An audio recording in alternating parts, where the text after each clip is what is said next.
Most people think being nice makes them good. They believe that staying quiet, agreeing, often, and avoiding conflict is proof of emotional maturity. They call it kindness. They call it being the bigger person. They call it peace. But what they rarely admit is that their niceness is not chosen. It is learned. Learned from moments where honesty cost too much. Learned from environments where disagreement meant rejection. Learned from relationships where love felt conditional. So they adapted. They became agreeable. They became accommodating. They became easy to accept. And in doing so, they slowly disappeared. This is the quiet tragedy of the nice person. They are praised for being gentle, while they are silently punished for being real. Because niceness is not the same as goodness. Niceness is a strategy for survival. It is the mask you wear when you believe your truth is too dangerous to show. Carl Jung called this mask the persona, the social face we learn to present to the world in order to belong. At first, the persona protects you. It helps you navigate expectations. It teaches you how to be accepted. But over time, if you mistake the mask for your identity, you lose contact with your real self. You stop saying what you mean. You stop asking for what you need. You stop drawing lines where they should exist. And the cost is subtle at first. A small resentment here, a quiet frustration there, a growing sense that you are performing your own life. You begin to feel tired for no clear reason, disconnected, even in relationships, invisible, even when people depend on you. This is the price of being liked at the expense of being real. This video is not an argument for cruelty. It is an invitation to honesty. Because you don't become strong by being harder. You become strong by being whole. And wholeness begins the moment you stop asking, "How do I stay acceptable?" and start asking, "What is true for me, even if it costs me approval?" The persona begins as protection. It is the version of you that learns how to survive in the world, how to behave in classrooms, how to perform in workplaces, how to remain acceptable in families and relationships. You learn, often unconsciously, which parts of you receive approval and which parts create discomfort in others. So you adjust. You soften what is sharp. You hide what is intense. You mute what is inconvenient. And slowly, you become skilled at being palatable. At first, this seems harmless, even intelligent. After all, social life requires some adaptation. But the danger begins when the mask becomes permanent, when you no longer notice the difference between who you are and who you present. The persona hardens into identity. You don't just wear the role, you become it. You begin to introduce yourself through usefulness, through compliance, through being easy to deal with. And the real self retreats quietly into the background. This is why many nice people don't know what they actually want. They have spent so long anticipating the needs of others that their own needs feel unfamiliar. They confuse absence of conflict with peace. They mistake emotional safety for emotional depth. They equate being liked with being valued. But the persona does not know how to live. It only knows how to perform. It cannot feel deeply, because deep feeling risks exposure. It cannot speak truthfully, because truth may disrupt harmony. It cannot set boundaries, because boundaries risk rejection. So the persona smiles, agrees, absorbs, and the more you live through the persona, the more hollow life begins to feel, because a mask can earn applause, but it cannot receive love. Love requires being seen, and being seen requires risk. Carl Jung warned that when the persona is overdeveloped, the soul becomes underdeveloped. You become socially successful, but internally divided, respected, but unseen, needed, but unknown. The tragedy is not that people wear masks. The tragedy is that many forget they can take them off. The persona is meant to be a tool, not a home. And the moment you realize you have been living from the mask is the moment your real life quietly begins. Every trait you reject in yourself does not disappear. It moves into the shadows. Carl Jung called this hidden side of the psyche, the shadow, the collection of impulses, emotions, and instincts that your conscious identity refuses to accept. For the nice person, the shadow is especially dense. Because niceness often grows in environments where anger was unsafe, where assertiveness was punished, We're saying no threatened connection. So the nice person learn to be gentle at any cost. But the parts of you that protect, resist, and confront do not die just because you silence them. They wait.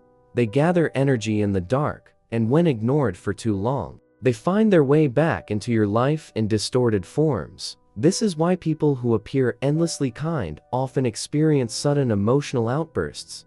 They snap over small things. They feel rage that seems disproportionate. They carry resentment they can't fully explain. The shadow does not express itself cleanly when it is denied. It leaks through sarcasm, through passive aggression, through bitterness disguised as humor, through exhaustion that feels heavier than effort should allow. The danger of repressed anger is not that you become dangerous. It is that you become divided. One part of you performs goodness. Another part of you stores grievance, and that internal split drains enormous energy. You are not tired because life is hard. You are tired because you are carrying two selves, the one you show and the one you hide. The shadow also distorts perception. When you deny your own aggression, you begin to see aggression everywhere else. You label others as rude, selfish, or cruel for expressing what you refuse to own in yourself. And so the world feels hostile because your shadow is projected outward. Integration does not mean becoming reckless with anger. It means reclaiming the right to feel it consciously.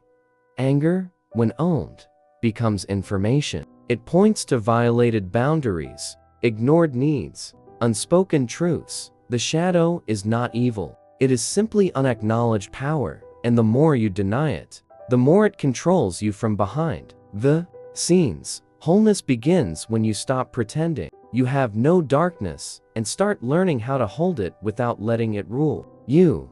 Because the parts of you that can say no are the same parts that can say yes with integrity. Niceness often presents itself as generosity on the surface. It looks selfless, patient, accommodating. But when niceness is driven by fear of rejection, it quietly becomes transactional, not in a conscious, calculated way, but in an emotional one. The unspoken contract sounds like this: if I am good enough, you will not leave. If I am easy enough, you will accept me. If I give enough, I will be loved. So the nice person gives. They give time they don't have. They give energy they can't spare. They give agreement they don't feel, and they do it with the hope, often unconscious, that their sacrifice will be returned as security. This is not kindness. This is bargaining. But because the contract is never spoken, it is never agreed to, the other person does not know they are being paid to stay. So when the approval does not come, resentment begins to grow, not because the other person is cruel, but because the nice person feels unseen in their effort. They think, after everything I've done, how can you treat me this way? But the truth is uncomfortable. What was given was not freely given. It was given with a condition attached, and conditional giving always ends in bitterness. This is how niceness becomes manipulative. Without intending to, the nice person learns to shape themselves around others' comfort. They avoid conflict to preserve connection. They suppress truth to keep the peace. But peace built on self-erasure is not peace. It is tension postponed. The shadow watches this exchange quietly. It keeps track of every unspoken no, every swallowed boundary, every truth withheld for the sake of harmony. And one day, the emotional debt comes due. This is why nice people often feel used. Why they attract partners who take more than they give. Why their kindness is mistaken for consent. Not because kindness is weak, but because boundaries were never drawn. Real generosity does not come from fear. It comes from fullness. When you give from fullness, you don't keep score. When you give from fear, you always do. Stopping the manipulation of niceness does not mean becoming selfish. It means becoming honest about your motives. Because love offered freely feels light. Love offered turns safety feels heavy. And the weight you feel in your relationships may not come from others demanding too much, but from you giving what was never truly yours to give. Intimacy does not grow in comfort. It grows in truth. but niceness is built to avoid discomfort. It smooths edges. It softens honesty. It chooses harmony over authenticity, and in doing so, it quietly erodes the conditions intimacy needs to exist. To be intimate with someone is not simply to be close. It is to be seen. Seen in your confusion. Seen in your frustration. Seen in your contradictions. Niceness prevents this kind of being seen because it filters expression through acceptability. The nice person shares what is safe. They reveal what will not disrupt connection. They hide what might create tension, and the relationship becomes peaceful but shallow. This is why many relationships feel stable yet emotionally empty. There is no danger in them, no risk, no exposure, but there is also no depth. Being liked is not the same as being known. When you prioritize being liked, you curate yourself for approval. You offer a version of you that fits expectations, not the version that reveals your inner life. And people can only connect with what you show them. So they connect with your persona. They admire your reliability. They appreciate your agreeableness. They feel comfortable around you. But they do not touch your inner world, and you may feel close to them, yet strangely alone in their presence. This is the loneliness of the nice person. Surrounded by people, yet unseen. Real intimacy requires conflict. Not constant conflict, but the willingness to face moments of difference without retreat. It requires saying what you feel, even when your voice shakes. It requires setting boundaries even when you fear the reaction. It requires staying present when tension arises instead of dissolving into politeness. This is uncomfortable, but discomfort is the price of depth. Without it, relationships remain safe but sterile, and over time, the nice person begins to resent the very connections they worked so hard to preserve. They feel unfulfilled, but don't know why. They feel close, yet disconnected. They feel loved, but not known. The solution is not to become harsh. It is to become honest. Honesty may shake the surface of a relationship, but it strengthens its foundation. Because intimacy does not grow from harmony alone. It grows from truth held with care. And the courage to be real is what transforms connection from polite coexistence into something alive. Anger is one of the most misunderstood emotions. It is often associated with danger, violence, loss of control. Many people learn early that anger is something to suppress, something shameful, something that threatens love. But anger is not the enemy of connection. It is the guardian of integrity. When anger arises, it is signaling that a boundary has been crossed, that something important has been ignored, that a line has been quietly stepped over. For the nice person, anger is especially frightening because it threatens the identity they have built around being agreeable. It risks disrupting the image of calmness and kindness. Anger is pushed down, but what is pushed down does not disappear. It hardens. Suppressed anger turns into resentment. Resentment turns into bitterness. Bitterness turns into distance. And distance erodes connection far more quietly than honest confrontation ever could. Integrated anger is not explosive. It is clear. It does not seek to harm. It seeks to protect. When anger is acknowledged consciously, it becomes a signal to pause and examine what is happening, what value is being violated, what need is being ignored, what boundary is missing. Anger used this way becomes a guide. It points you back to yourself.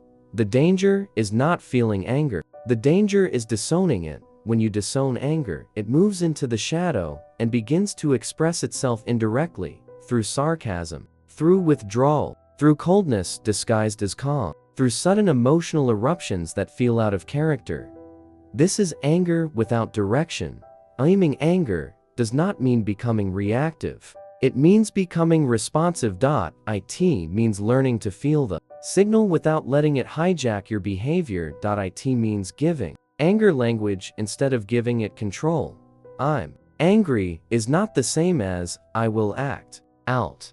It is an act of self-respect to name what you feel. It is an act of courage to express it cleanly. It is an act of maturity to hold it without turning it into harm. When anger is integrated, something shifts. You begin to set boundaries before resentment accumulates. You speak sooner instead of later. You choose honesty over harmony. And paradoxically, relationships become safer when anger is allowed to exist.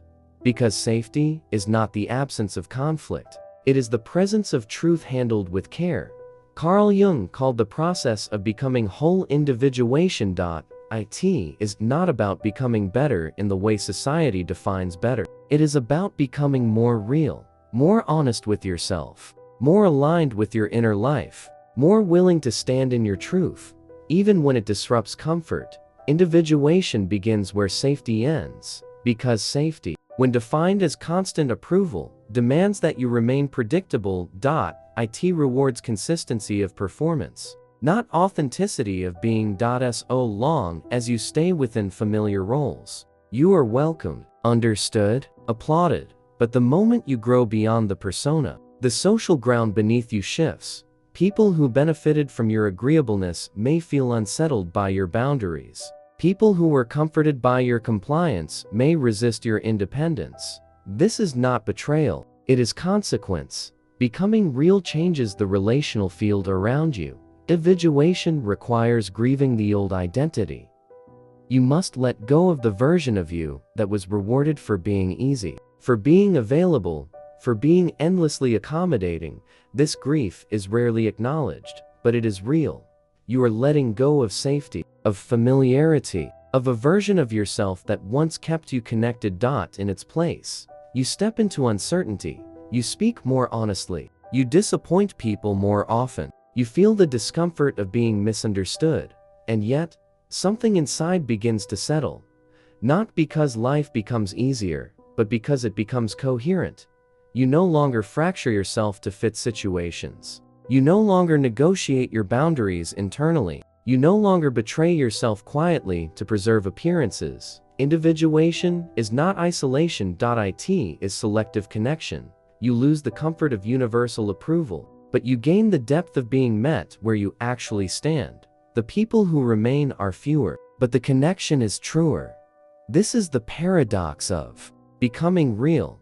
You become less broadly accepted and more deeply seen, and the cost is worth it, because a life lived in alignment with your inner truth does not require constant emotional management. You are not managing impressions. You are inhabiting yourself. The persona may still exist, but it no longer defines you. It becomes what it was meant to be, a tool for navigating the world, not a substitute for your soul. Being real will cost you something. It will cost you the comfort of universal approval. It will cost you the safety of always being agreeable. It will cost you the familiar role you learned to play to survive. But being nice has already cost you something too. It has cost you clarity. It has cost you boundaries. It has cost you parts of yourself that learned to go quiet in order to belong. This is the choice most people never realize they are making. They believe the tension they feel is simply life being hard. They believe exhaustion is normal. They believe resentment is just something to endure. But what they are feeling is the strain of living divided. One self performing goodness, another self storing truth, and division drains the soul. Becoming real does not mean becoming harsh. It means becoming integrated. It means allowing your kindness to coexist with your limits, your compassion to coexist with your anger, your openness to coexist with your boundaries. This is what wholeness looks like. You do not become less loving when you stop being nice. You become more honest in how you love. And honesty changes the quality of everything it touches. Your relationships become clearer. Your choices become simpler. Your energy becomes cleaner. You no longer leak yourself into situations that do not honor your truth. You choose where to give. You choose when to stand firm. You choose when to walk away. And that choice is power, not power over others, power over your own life. This is not a dramatic transformation. It is a quiet one. It shows up in small moments. The moment you say no without over-explaining. The moment you speak what you feel without softening it into invisibility. The moment you let someone misunderstand you and remain grounded in yourself. These moments accumulate, and over time, you begin to feel something unfamiliar. Integrity, a sense that your inner world and outer world are no longer at war. If this message resonates, pause for a moment after this video ends. Ask yourself, where have I been kind at the cost of being true? And if you're willing to answer honestly, this is where your real life begins. If this video spoke to you, leave a comment with the word real. Subscribe for more depth psychology and philosophy on becoming whole. And remember, you don't find yourself by being nice enough to be accepted. You find yourself by being real enough to be free.